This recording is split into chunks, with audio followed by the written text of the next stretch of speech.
Hello and welcome to all you Taurus people who've got the sun in Taurus, the moon in Taurus, or an ascendant in Taurus. Here is your yearly horoscope, your yearly forecast for the whole year of 2018. So remember, of course, these are general horoscopes. This is not a tailor-made horoscope. If you want to be precise, if you want to know really what's going to happen and what to expect, you can get in touch. But let's see in general. I was so curious that I know I'm a bit early now, but I was so curious to know what's going to happen in 2018 that I thought, you know, let's do it. Let's just upload the videos now for all the signs.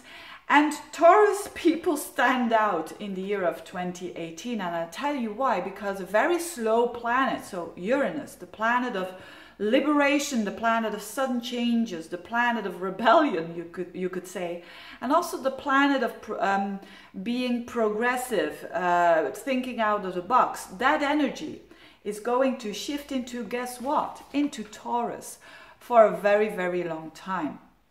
So you are in the spotlight next year. As from May, Uranus shifts into your sign, which is a big deal. A lot of astrologers are going to you know, post videos, I'm sure, about that in itself. So I could make a whole video out of that. Of course, not all the Taurians are gonna feel that energy immediately.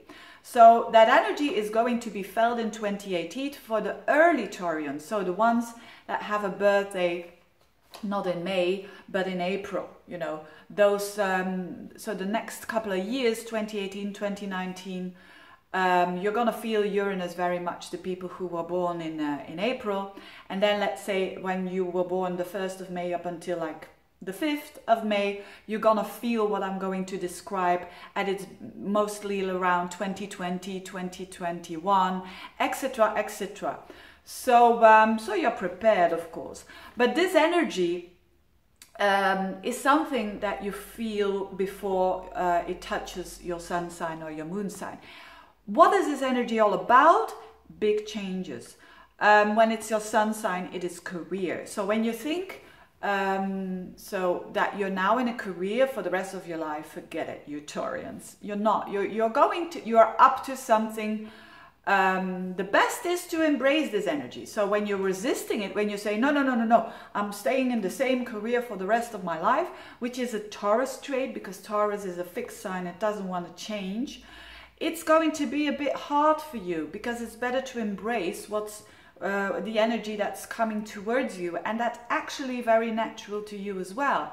So Taurians that are saying, yes, let it come, I want to make some changes, and especially that individualistic, a bit of my way or the highway kind of energy, which is not really what Taurus is all about, but this is the energy that is coming your way. Embrace it. So for those of you who were born around the end of April, again, for you who are born later on, it's for later on.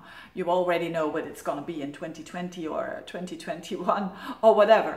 But big changes when it comes to your work, big changes when it comes to your identity, and it's actually, you're not made here for working with other people and low profiling yourself. So you are going to feel pressure when you can't do what you want to do. So actually this is a very selfish energy, but it's meant, you know, sometimes we need to go that way. So so those of you who will have that Uranus there, prepare yourself to do something. Of course, not everyone can be independent in their job and do what they want. Of course not. And certainly the ones who were born in May, now the time before that big change of I do it my way or the highway, you can, the time now is some sort of a learning school time. Whatever you're doing, whatever you're doing with job or work or even studies, it's a learning school. But you need to have freedom. You need to do your own thing. You need to do something that is pioneering, and then you will have the biggest success. I've seen this has happened many years ago with Aries people. So, and I've seen in my practice, I've seen that people who have embraced this energy for the changes have gone through tremendous successes. So Taurus, forewarned is forearmed, or how do they say that? So prepare yourself for doing something on your own, or even if you work for someone where you have the total freedom. If not, it's not going to be the easiest period, but know that it is a learning school, and it's good for you to do something out of the box, to do something new, to be pioneering. So don't do exactly what all your other colleagues are doing. That's worst case scenario. Do your own thing. That is really going to help you. So there's going to happen in 2018 a trine, which is a very nice energy between Uranus and Saturn, and that's Uranus in your first house, where I've been talking about the whole time, and Saturn in the 9th house.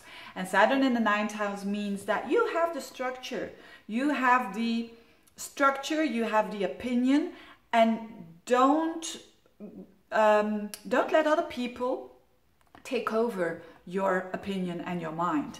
That's basically what's going to happen in 2018 for lots of Taurians. And that's beautiful, you know what you're up to, and keep on going. So that's for the work department. Another department is partnerships and other people, one-to-one relationships. You've got Jupiter in Scorpio for the whole year in your 7th house of relationships, which is great, which happens every 12 years, which means on all levels, whether you are single, it could mean that you're going to meet someone, or you even will have more choice than one.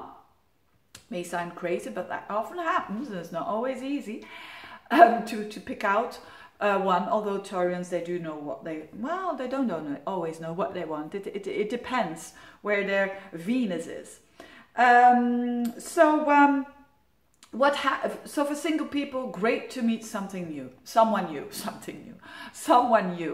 And that Jupiter is very much connected with Neptune and Pluto, so it could be very intimate and very romantic and very, a bit otherworldly, but nicely, not that you're blind and you're not seeing what's happening there. For people who are already coupled, it could mean marriage, it could mean going up a level, maybe not marrying, but having children. I've seen that a lot with Jupiter in the 7th house. So, but it's in Scorpio, so it's also very intense. So your connections with other people, whether it is your loved one, whether it is your clients, when you work with clients, whether it is your business partner or partners, it's going to be intense, and it's going to be quite transformative. If you want to check out more about that, check out the Jupiter in Scorpio video, because I talk about that a little bit more. So relationships transform you, are expansive, are life-changing actually, and people that you connect with on a one-to-one level can be in a crisis though. So it could be that your partner or your clients or your business partners are a bit in a crisis, but you learn a lot from them, and they transform and you transform yourself. So for counseling, if you need help, for instance, a lawyer, an astrologer, for instance, is also the 7th house. Or if you want to consult someone, it's a very good time, because they are going to be able to help you in a very expansive way. So all in all, also friendships could be quite exploring, because that Jupiter there in the 7th house makes a beautiful trine with Neptune. So friends are you can do nice things with them, maybe traveling with them, because there's also a connection with Pluto in the 9th house. So actually, all in all, for Taurians, you're gonna hear a lot on the internet, on YouTube, astrologers talking about the sign of Taurus.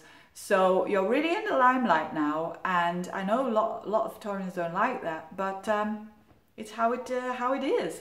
And I would say enjoy it. Enjoy the freedom that's coming, the liberation that's coming towards you. When you're sitting in a job that is a bit like this and you can't go forward, the liberation is coming. Maybe for the ones, as I said, who were born in May, it's coming a bit later on, but you know that it's coming. And for relationships, it looks pretty good. It looks pretty good. Having said that, I wish you all the best, you Taurus people. Thank you for watching, and if you want a tailor-made reading, get in touch. Bye-bye.